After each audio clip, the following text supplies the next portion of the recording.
İşte internet hızımız yeterli mi, altyapımız yeterli mi, cihazlarımız yeterli mi?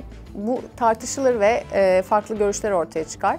AI çok önemli. AI'yı kullanmamız lazım ama nerede, nasıl kullanacağız? Bize neyi getirecek? Bence liderlik ve yöneticiliğin en önemli şeyi gerçek olmak, samimi olmak.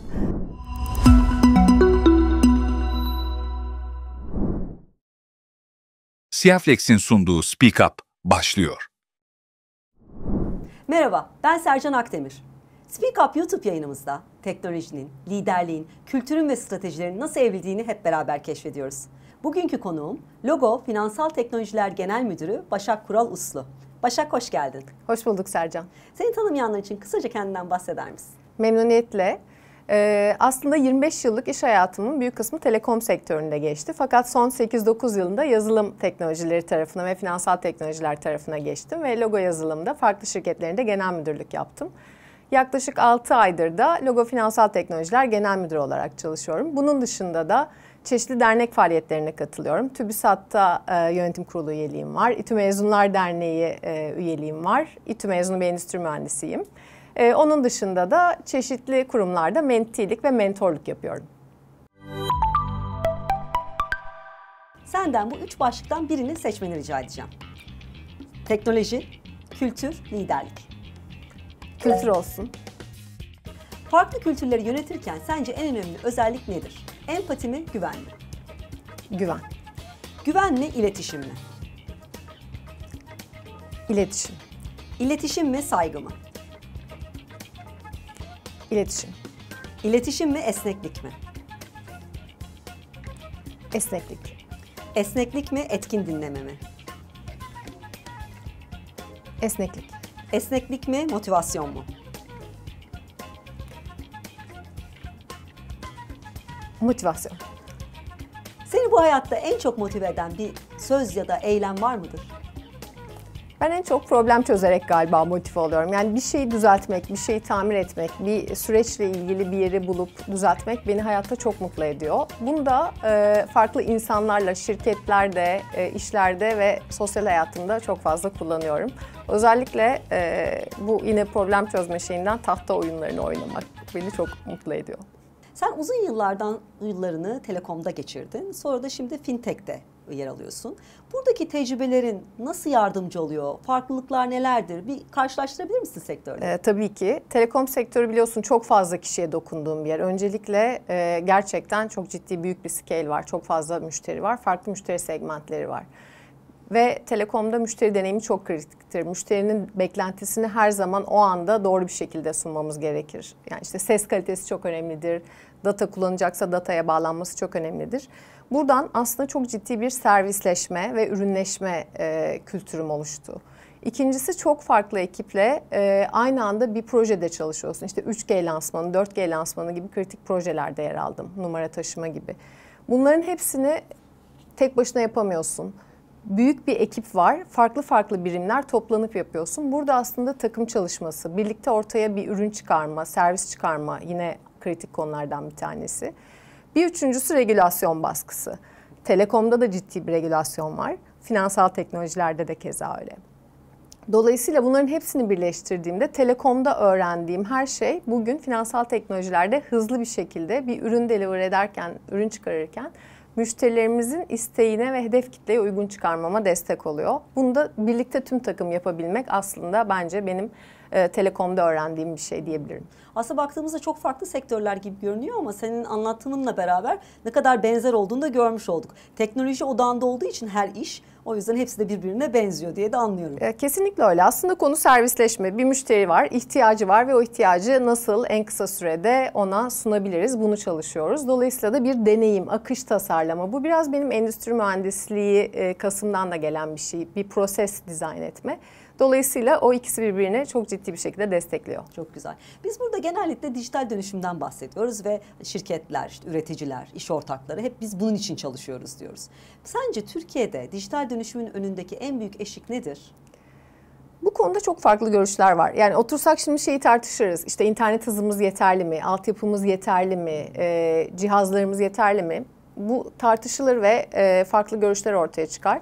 Ama bunların ötesinde ben konunun biraz daha kültür tarafında olduğunu düşünüyorum. Çünkü özellikle hani büyük şirketlerde bu dönüşümü yapabiliyoruz. Ya da tüketirken, teknolojiyi kullanırken çok fazla kullanıyoruz.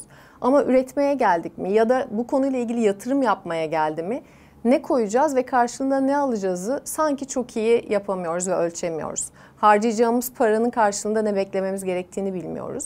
Bunun iki tarafı var. Müşteri tarafında da böyle, şirketlerin de ürün stratejisi geliştirme ve ürünleşme tarafında bir açığı olduğunu düşünüyorum. Bu ikisi birleşmediği zaman da altyapı ne kadar iyi olursa olsun biz orada doğru çözümü sunamıyoruz. Evet. Ülke olarak da etkiliyor bizi aslında. Evet, gerçekten ekipçe hepimizin, bütün paydaşların aslında tam olması lazım ki biz dönüşebilelim. Kesinlikle Yoksa öyle. tek seferlik bir şey ya da tek başımıza yapabileceğimiz bir şey Evet, değil. yani iyi niyet şeyinde kalıyor aslında. İyi niyet olarak kalıyor. Burada yapacak çok şey var. Stratejik adımlar atılması lazım aslında. Bu işin teşviğinden stratejik yaklaşımına, modellenmesine, sürecine ciddi bir akış ihtiyacı var.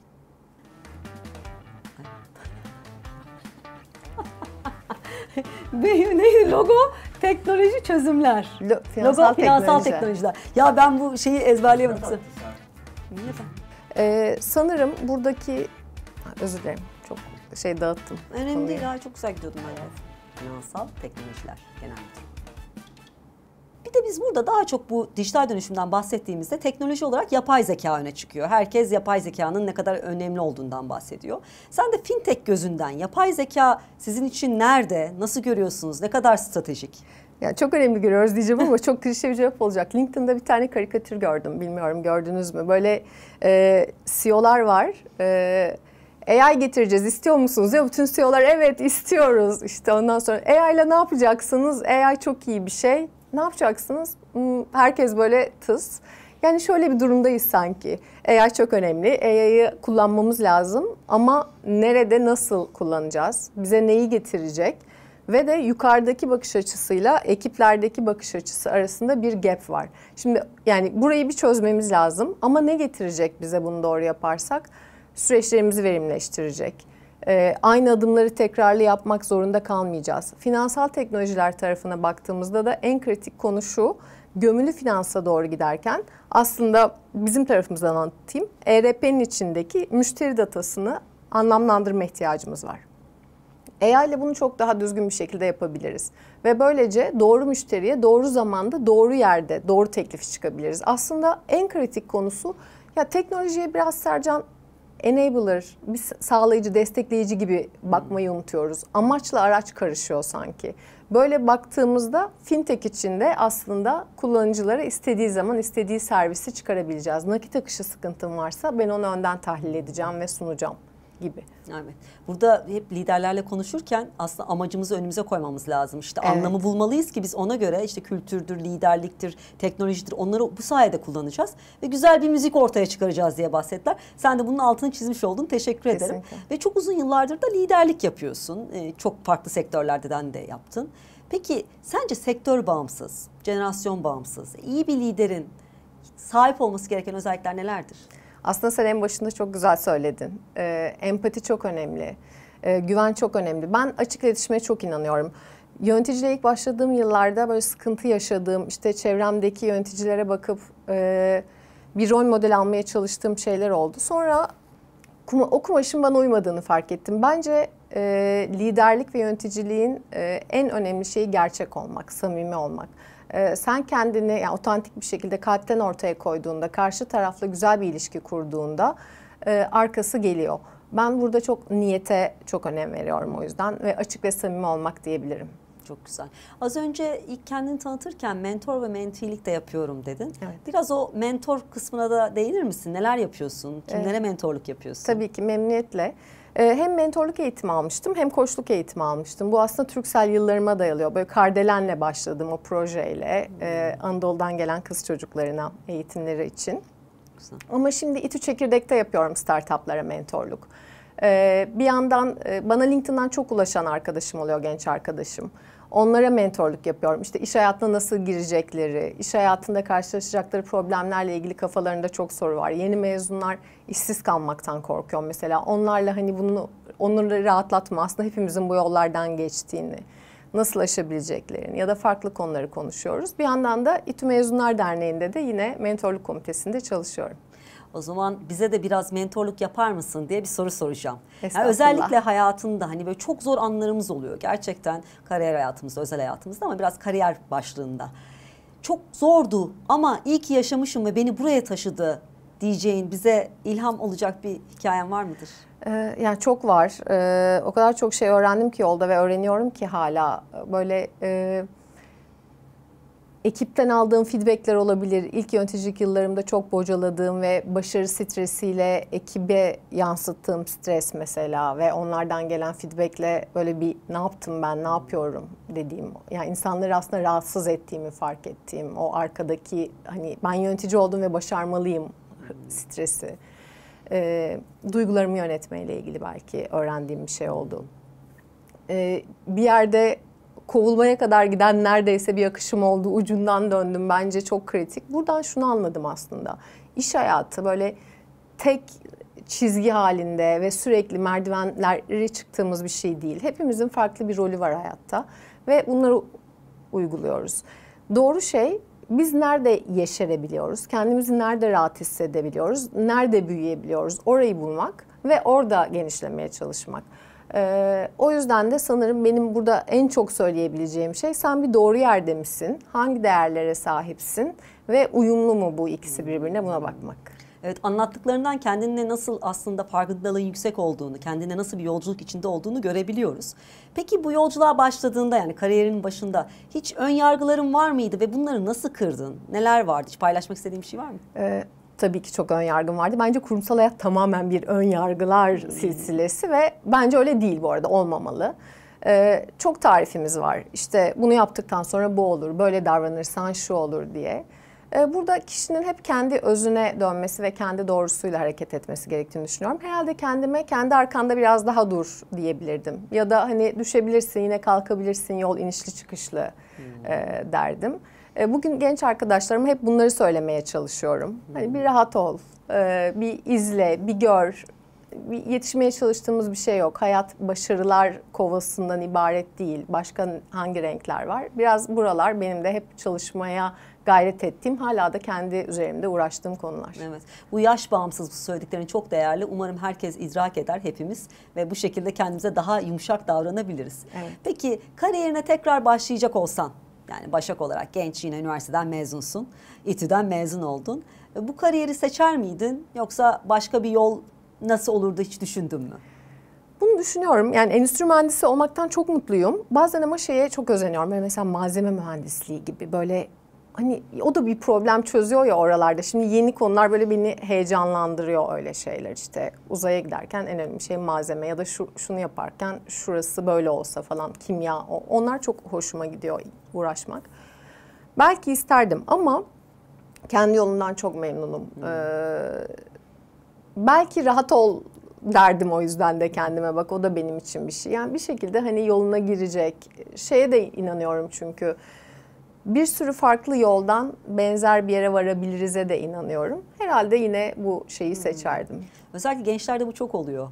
İşte ben doğru kariyeri seçmeliyim. Evet, Gerçekten evet. en doğru mesleğe adım atmalıyım. İşte ilk işim en doğrusu olmalı. Ama en doğrusu olmadığı zamanlarda da yolu doğruya Değiştirebiliyoruz. Ben çok iş değiştirdim.